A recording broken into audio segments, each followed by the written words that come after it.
Hello, everybody, and welcome back to another episode of The Push with Nick and KP. We are going to be running through today our King and Queen of the Ring predictions for this upcoming event in Saudi Arabia on Saturday. I'm looking forward to getting into this. We've got Nick with me alongside, and we're going to get all of our predictions out there, all of our theories, having a bit of a discussion about the matches that are going to be taking place, and just seeing generally what we think is going to happen during the course of the show. So, without further ado, over in Jeddah, Saudi Arabia, we're going to be talking, first of all, about what is going to be the Intercontinental Championship being defended in a triple threat matchup. You've got Sami Zayn, the current champion. He goes ahead against Bronson Reed and Chad Gable. So, a lot of history here between Sami and Chad. Obviously, this goes back the last couple of months now with WrestleMania and Chad coaching Sami Zayn to compete against Gunther to win the Intercontinental Championship, surprisingly, on the biggest stage of them all. And Chad afterwards, wanting his bit of, reward for helping out, would try to, get a shot for himself. He would get it. He would get the matchup. Sami would oblige. And it would be after that there, you'd see the hatred come out from Chad Gable, losing out narrowly to Sami Zayn, German suplexing Sami in front of his wife whilst they're having the embrace, and then it would all spiral out from there. Basically, Chad going on this heel turn. Quite liking what I'm seeing from Chad recently, to be fair, berating the Alpha Academy in the public eye, just him sort of believing in himself a lot more, setting the goal of the group to win the Intercontinental Championship for Chad Gable no matter what, as we've heard them mention in the past few weeks. And then also you got the other side of things, you got Bronson Reed, with this pure sort of physical stature in the matchup. He just wants the Intercontinental Championship. He doesn't care about Sami. He doesn't care about Chad. He just wants the goal. He wants his first singles title on the main roster. And yeah, that's basically the goal for him. So this King and Queen of the Ring matchup here, triple threat contest, I think it's going to be quite a fun match. I think it'd be quite a very good way to kick things off. If we know Sami's sort of like love via the Saudi crowd. They sort of like tend to show a lot of adoration towards him. And I think this could be a very good way to kick things off. So maybe that's why I was talking about this one particularly first here. But regarding this one, in terms of the dynamic between, Sami mentioned something quite interesting on Monday Night Raw this week. He mentioned this would be a battle between the mind, Chad Gable, between the body, Bronson Reed, and the soul, Sami Zayn. What do you think about that sort of philosophy to this one? Does it make for quite an interesting matchup? Are you looking forward to this particular contest? What are your thoughts about this one then, Nick? Yeah, I don't think there's any sort of way this match won't be, a good one. I think the dynamic that they pulled up is kind of interesting in that aspect that, Bronson clearly the big guy here, the heavy hitter, and although it does seem a bit odd to have him in this with this kind of continued rivalry between Chad and Sami, so I'm not 100% sure how they're going to let that one play out. I would assume Sami is going to hold on, and maybe this kind of uses as leverage to continue the feud between Chad and Sami. But I'm not sure. I think the match will be a good one. I don't see how you could go wrong with it here. I'm just not sure how they're going to go about it. I don't think any of these guys deserve to be pinned at the moment. I guess just out of default going with Bronson, but I don't see that happening either. I really have no clue. I feel like the rest of the matches on this card are a little predictable. But this one I haven't got a clue on. KP, you have a better understanding maybe of what they might do here? I'm not going to lie. I don't have a definite yes or no answer to this one in terms of I think this could happen. I think this will happen. I'm sort of torn between a couple of little different scenarios here. I think that Sami will retain, but if you look at the upcoming events, you've got Clash at the Castle coming up, right? I don't think this will be on the line then. I think it's safe to say that this, because I was only a couple of weeks away, I think we can sort of assume that once this match is over, whatever happens, it'll probably go into the event afterwards, which I think, if I'm right, correct me if I'm wrong, is Money in the Bank, which is in Toronto, so Canada. I think that could tie into there. So maybe it could build up for a big match like you were saying between Sami and Chad for the Intercontinental Championship in Canada. That could happen. We saw that take place on Monday Night Raw anyway, earlier this year, about a month ago now. So yeah, maybe Bronson does take the loss on this one. Maybe he takes the pin. Sammy going in for maybe a pin after maybe like a bit of a, I don't know, go between Chad Gable and Bronson. Maybe Sammy goes on like a Hollywood kick out of nowhere. I don't know. Maybe there's like a little bit of something like that. Perhaps then Sammy's able to get the pin. Maybe something like that. So a little bit hectic finish. Maybe Sammy just takes advantage, capitalizes on the opportunity, and goes from there. That would be my sort of main guess here. But I mean, honestly, I'm not really confident about it. That's sort of what I take from this. But yeah, Sammy win seems most likely. Don't think he's particularly ready to lose the Intercontinental Championship yet. And we see where he goes from there on, basically. Yeah, I'll agree with the aspect of Sammy keeping the title. I'm not sure if I'll agree with the aspect of Sammy winning. Maybe some sort of DQ screwy finish to kind of keep that rivalry going. And then, you know, I love Bronson as much as the next guy, but he feels out of place here at the moment. So yeah, I agree to Sammy retaining and then hopefully continuing this feud and, you know, as you said, Chad beating Sammy and you know, in his home country of Canada for Money in the Bank would be a ton of fun. So I love that idea. So I'll continue off that one. Yeah, I think it's like the biggest thing I can go off with at the moment. But yeah, I don't know. Looking forward to it for sure. I love Sammy and looking forward to seeing the dynamic of this match. Mind, body, soul. Let's see who comes out on top. So let's talk about what this event actually is in the name of its sake. We've got the King and Queen of the Ring. So let's talk about the King of the Ring. We've got the tournament here that's been held over the last few weeks. On the Raw side of things, you've got Gunther, who, at the time of recording here, has qualified after defeating Jey Uso in the semi-final. Then you've got the other side of the coin, which hasn't been determined yet. You've got the semi-final on SmackDown, which is currently set for Randy Orton to go one-on-one with Tama Tonga. I'm going to just assume here that we're going to be getting Gunther against Randy Orton, because I think that that's a bigger match. I think that the Saudi crowd will probably appreciate that a lot more than maybe a Tama Tonga at this point. And I think the dynamic there makes for a lot more of an interesting matchup compared to sort of like a Tama Tonga Gunther does. I think the interest is sort of gone already in that one to maybe be a little bit critical there towards Tama Tonga. I don't think he quite brings the same star power as Randy Orton does. But if we think of maybe the bigger picture here and we think of the winner of the King of the Ring tournament, I think it is going to be De Ring General. I think Gunther is going to win, and he's going to pick up the crown. I think going from Ring General to King General has a pretty easy twist, and I think WWE can capitalize on that quite easily, quite comfortably, you know. So that'll be my sort of take from this one. But do you agree with Tama Tonga losing out to Randy Orton, him going to the final to face Gunther? Do you think it's going to be Tama, maybe? I was actually shocked that Tama Tonga has made it this far. I thought LA Knight made a lot more sense. LA Knight and Randy Orton, you know, either of those against Gunther, I think would have made more sense to get this far, personally. But yeah, I think Tama Tonga has too many enemies here that they've made, so I think that could possibly come into play. Or maybe Randy just beats him, no other reason, just then he just beats him. I could see that happening as well. But I think you make a great point. I think Randy Orton does make a compelling argument to the biggest star, which is typically how they work things for the Saudi shows. So I think that does make sense.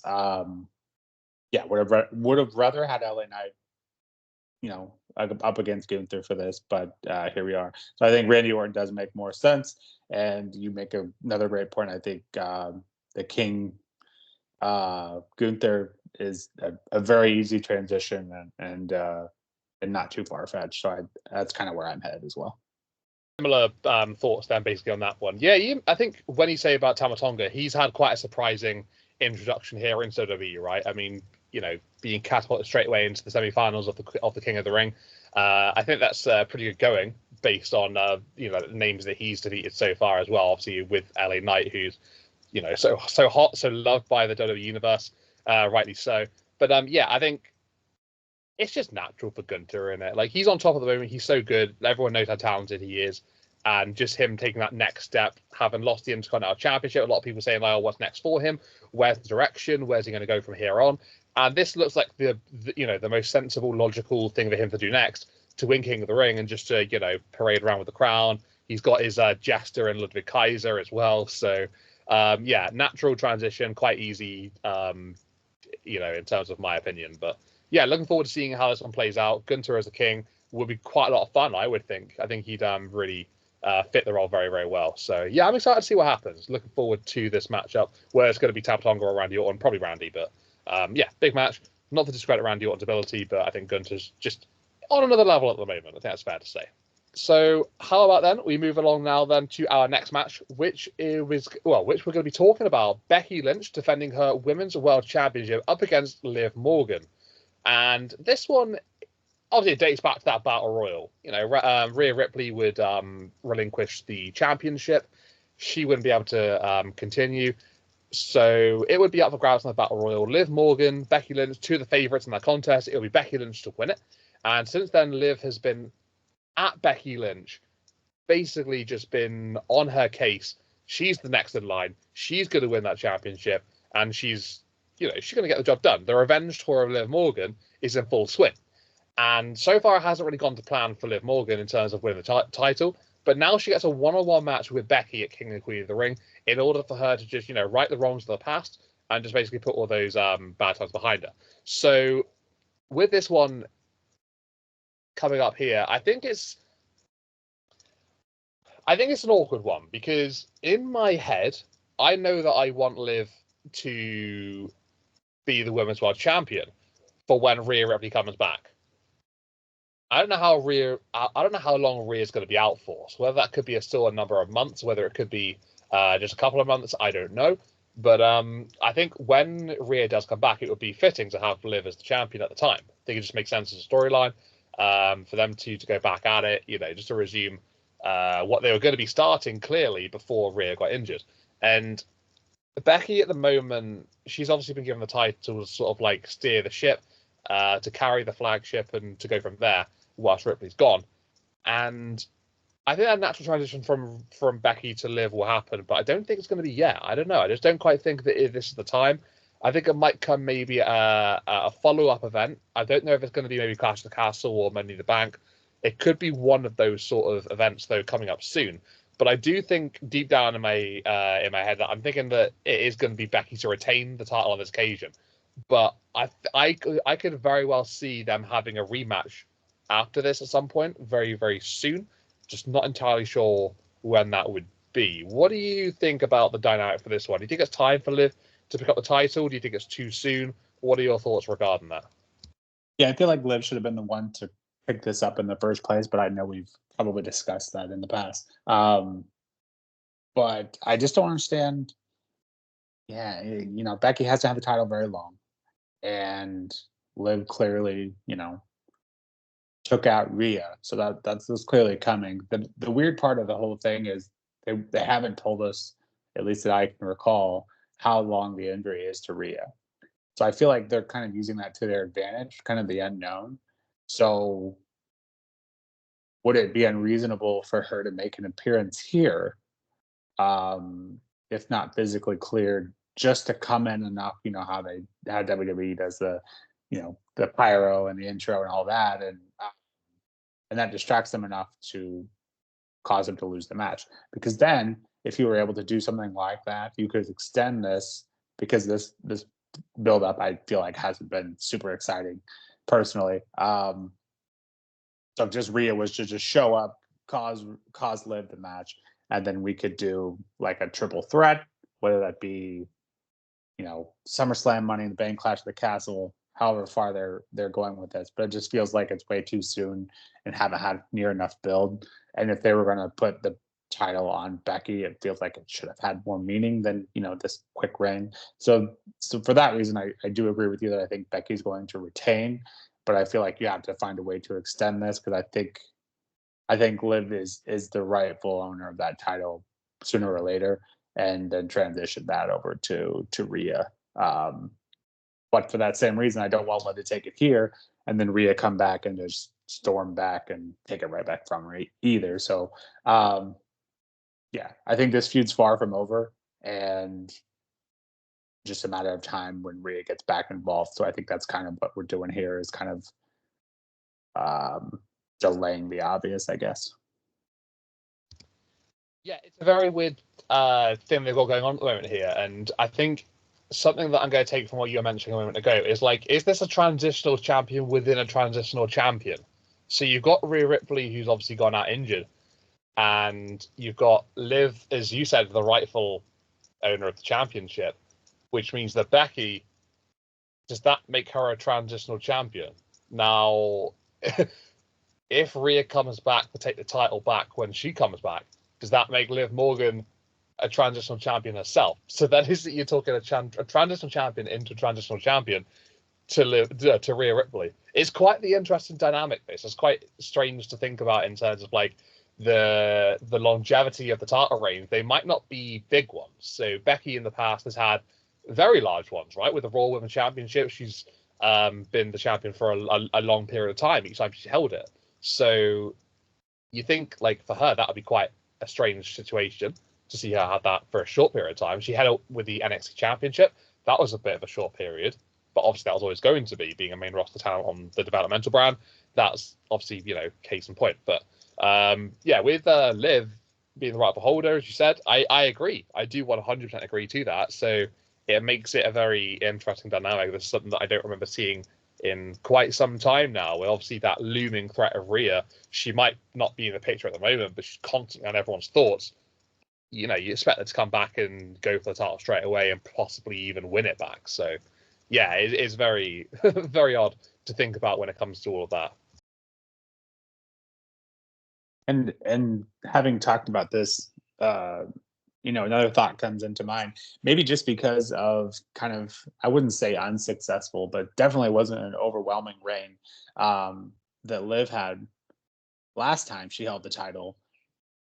Maybe this is a perfect scenario to kind of test those waters again. If, just hypothetically speaking, if Liv were to win here, kind of test those waters, see how she's, perceived this time, to see if it's better than last time. So maybe this is the perfect scenario for, a couple quick reigns, and in particular Liv testing those waters again. I mean, maybe so. I mean, I think you talked about last time, and I think the dynamic has changed so much since then. Obviously, things are a lot different within the company. I think what was heavily criticized last time with Liv is that the booking decisions were a bit, the finishes to the matches were a bit odd. There were things you could quite easily scrutinize. Whereas now, if you have like a short period of time, you get to test the waters again, like you said. I think that helps Liv Morgan out, gives her a chance to sort of like, change the, change things for the better, give people a better impression of her as a champion. Because last time it didn't go very well. I think we can all safely agree with that. It was nice for her, good moment and stuff, but didn't quite work how I think a lot of people would have expected it to. So yeah, I mean, maybe it can happen here. I personally think it will. I don't think you said you think it will be Becky to retain as well. So yeah, maybe some point coming off the back of this rematch, we'll see what happens. But yeah, if they can find a way to make it to make it go into the next event, I think that's probably the best case scenario here. So let's keep on with the women's discussion, and let's talk about the Queen of the Ring tournament. So as things currently stand of recording here, Lyra Valkyria defeated Io Sky in the most recent match on Monday Night Raw. She advanced to the final of the Queen of the Ring tournament. Quite the surprise outcome there, but an outcome that I'm very pleased to see. I mean, Io Sky just held a championship for quite a while. So she's just come off the back of a pretty decent reign. So I don't think this loss really hurts her so much. I know people online have been going a bit crazy about it, but let's talk about that for the moment here. This has been quite a fascinating tournament, because Lyra Valkyria, literally called up to the main roster 3 weeks ago, is in the final of the Queen of the Ring tournament. She will go one-on-one with either Nia Jax or Bianca Belair at the time of recording. That match has not taken place. We will see what happens from there on as to who's going to go into the final. If I had to predict who it's going to be right here, right now, I would wager that it's probably going to be Nia Jax that's going to get to the final. I have absolutely no idea how they're going to put Bianca to not go to the final, but it just makes more sense Lara going up against Nia than it does against her going up against Bianca Belair. But it is Bianca, and we all know how well she's received by so many people. But yeah, I just think the matchup makes more sense to have it be Lyra against Nia. But hey, we will see what happens. Maybe that's not going to be the case. It might be Bianca Belair. I don't know. But in terms of the Queen of the Ring tournament, I can't see Lyra winning the whole thing. Don't get me wrong, it'd be fantastic for her to do so. I think she's done tremendously well to get to the final as it is. But I think when it comes to the other side of it, I think Nia or Bianca, I can just see. I can see Bianca beating Lara anyway, but I can just see a Queen Nia Jax. It sounds bizarre. I'm not really a big fan of Nia.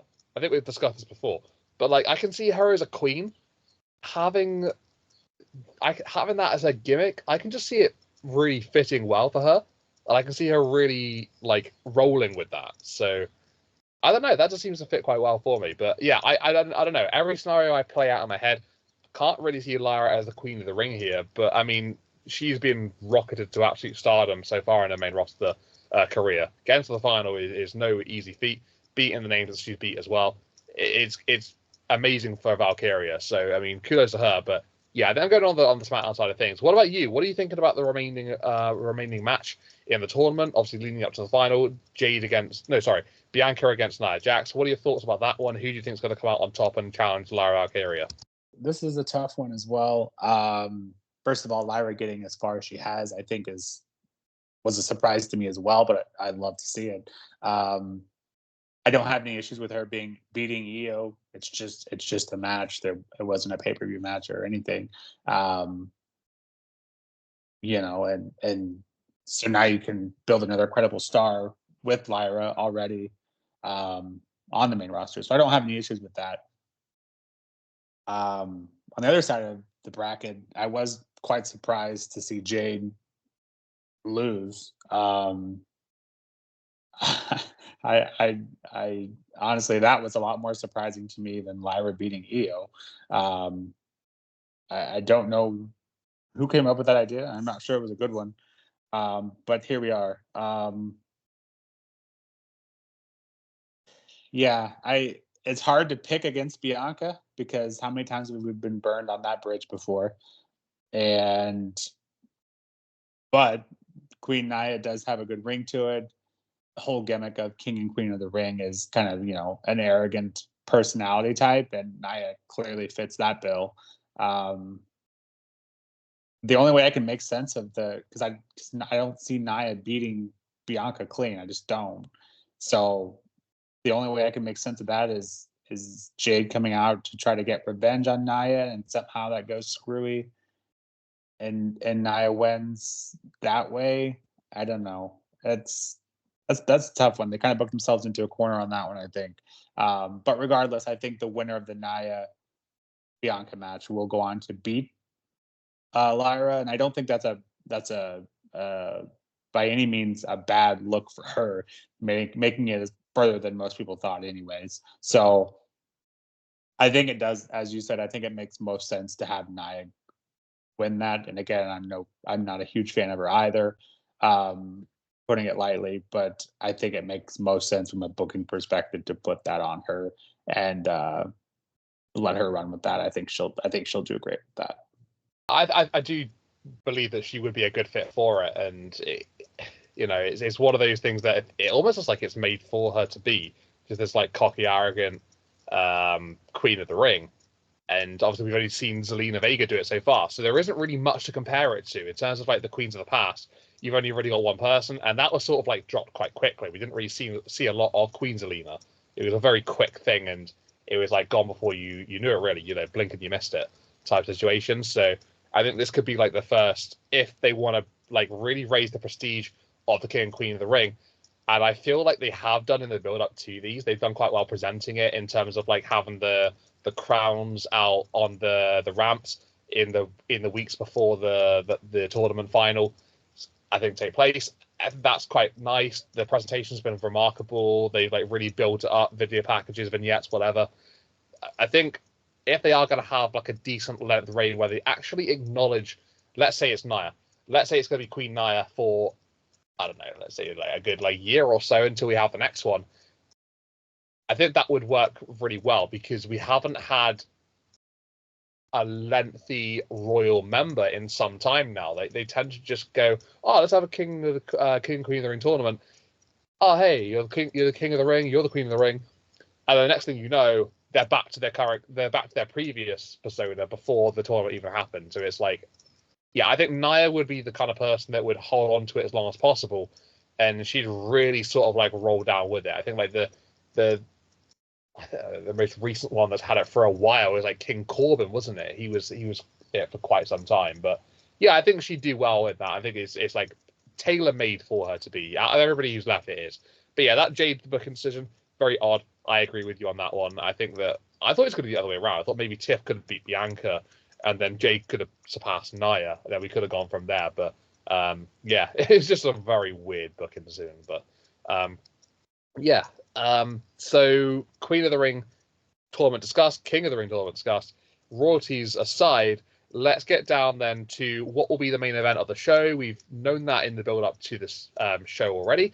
And it's going to be Logan Paul, the United States champion, going one-on-one with Cody Rhodes, the current WWE Undisputed Universal Champion.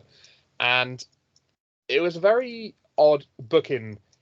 No, very odd build-up for this matchup. Because if you think about it, you had Logan be introduced as Cody's next opponent, and they sort of gave the impression there was going to be title versus title, and it seemed to be that way online as well, with Cody saying like, I want all the gold and this, that, and the other, Logan wanting the Universal Championship.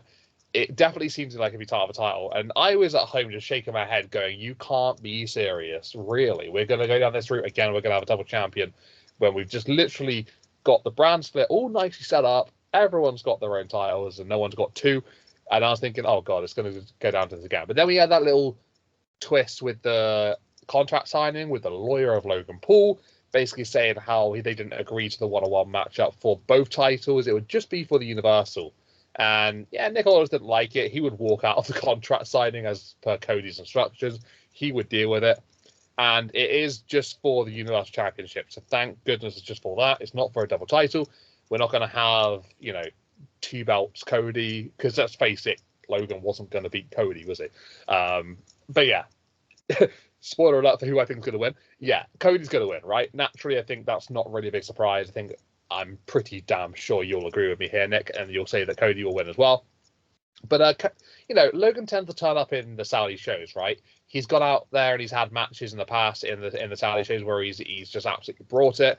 He's had big moments, big matches, and it tends to bring like the best out of him. Obviously, he's just good anyway, naturally gifted when it comes to this kind of stuff. But yeah, I think what could be a pretty decent matchup. I'm looking forward to it. It should be fun. I don't think we've had Logan against Cody before. No, we definitely haven't. Actually, scratch that. We definitely haven't. So yeah, first time matchup. Saudi Arabia, King Queen of the Ring, Cody against Logan. Should be a lot of fun, this match. Definitely excited for it, and I'm glad it's just for the one title.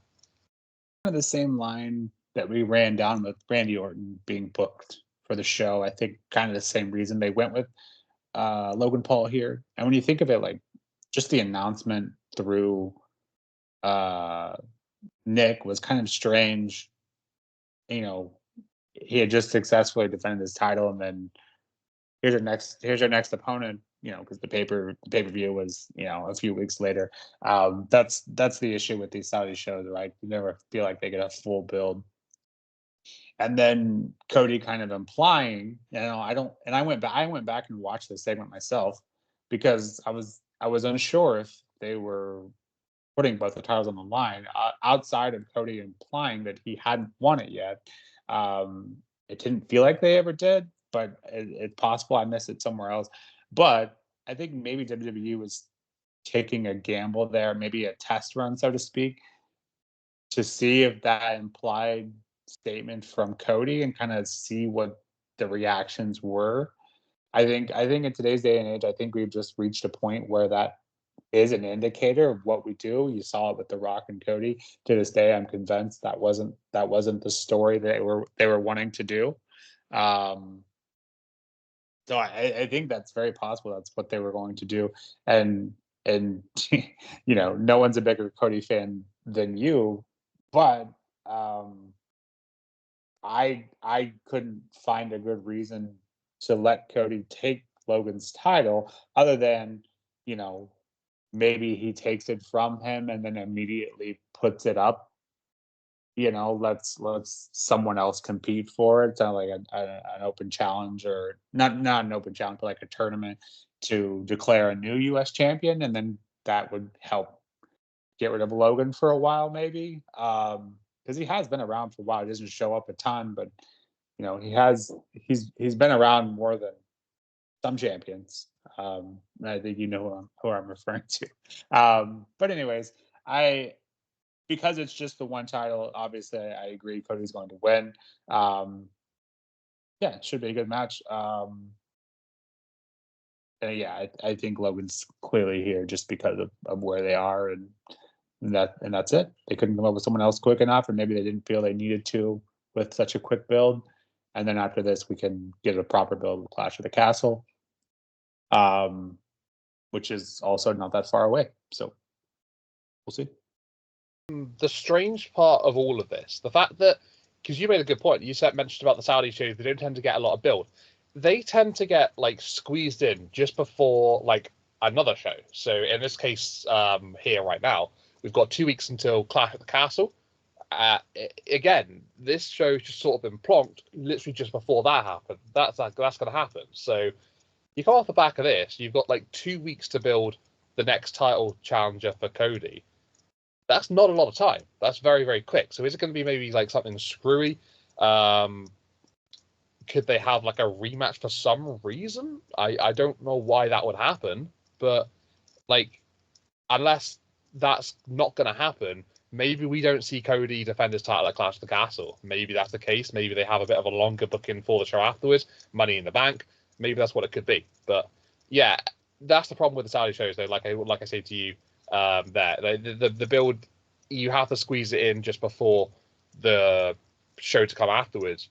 It does give a bit of an odd vibe. Like you have to like rush it together, sort of thing. But yeah, no, I mean, by no means necessary. I am very excited for this matchup. I think it's going to be very good. I think it's going to be a lot of fun to watch. It's a bit predictable because we all know that Cody's not going to lose just yet. He's only just got it in the grand scheme of things. So yeah, predictable winner, but should be a fun matchup nonetheless. I think the card looks pretty good. I'm not gonna lie. Like in terms of like, what everything means in the matches. There's no match on it that you think, oh, well, who cares about this one? They all have some sort of relevance, some sort of like importance to it. And this match, by no means is definitely at the pinnacle of that as well. So, yeah, Logan with another big shot at a massive championship. Obviously, going 1-1 with Cody for the first time is quite interesting match to see. Looking forward to it. Should be good. Should be a lot of fun to watch. So that is basically the show talked about as full in terms of each match discussed there from the start to the finish. Is there anything you'd like to discuss further, Nick, before we do head off? I think the biggest issue, I had nothing against the shows in Saudi and that whole thing. I think the issue is just the contractual obligation of it being at a certain time, because as we both mentioned, it always falls right before a particularly big pay-per-view. The one in, I think, October, November, somewhere in the fall, always feels like it falls just a couple weeks before another PLE. So I think that's part of the issue. And I'm not sure how long that contract is with WWE. For some reason in my head, I'm thinking it was 10 years. I'm not sure how far we've gone, but it feels like it's been a while. And I have nothing against them making, booking future PLEs there after the contract is over. But I just wanted to get a full build. That's my only issue. And then with the King and Queen of the Ring, as you mentioned earlier, I do want to see some long reigns. So if after this, if they hold it for a year until the next tournament, I'd be all for that. I think the issues with King and the Queen of the Ring biggest one is that it didn't happen every year. So I think if we can do this every year, that will help kind of cement the legacy of winning. And then I think we've discussed this one too, off this particular stream, but I think winning it should mean something more than just getting a king or a crown. I think it should have some sort of title shot associated with it. Maybe that gets too messy, but I feel like that should be something. You should get something more than a crown, I think. But yeah, I agree. I don't feel like there's any weak matches here, and I think, should be fun. 12 p.m. start time, I think, here in the U.S. Central. And I think that'll fall around 6 or 7 your time. So I'm glad you guys don't have to stay up till 2 or 3 a.m. for every pay-per-view now with all the international shows. But yeah, it should be fun. Yeah, I always appreciate the Saudi shows for the time that they they are here for the UK. It's just great. It's 5 o'clock in the evening, 6 o'clock in the evening, I think, start time after the pre-show. So yeah, it's perfect for us, like just around dinner time, so you can literally just like have your dinner whilst you're watching the show. Oh, it's great. Rather than stay up until like 3, 4 in the morning. Yeah, so much better for me. But I think just go off what you said a moment ago about the King of the Ring, Queen of the Ring winners. They 100% should get a follow-up on that win. They shouldn't just be handed the crown, the scepter, and the robe, whatever. They should also be given a free, not a free. They should also be given a title shot of their choosing. They win the tournament, make it worth something a bit more, make it, so they can have a championship match. I think that's the least they deserve. They've literally just been catapulted up to the top. They're royalty now. Let them have a big championship matchup. I think that's the least they deserve. So yeah, I can agree to that for sure, 100% with you on that one. But there you go, guys. That's the video here done. So thank you very much to everybody who came along and listened to us today for watching the video. Thank you also to Nick for joining me and to going off with the description, the predictions, theories, discussions. And hey, everybody here listening, enjoy King and Queen of the Ring. Hopefully you have a nice time watching it.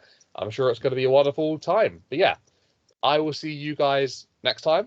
We'll see you in the next video. That'll be doing the reactions to this one, and we'll see you then. This has been The Push with Nick and KP. We'll see you next time, guys. Thank you very, very much.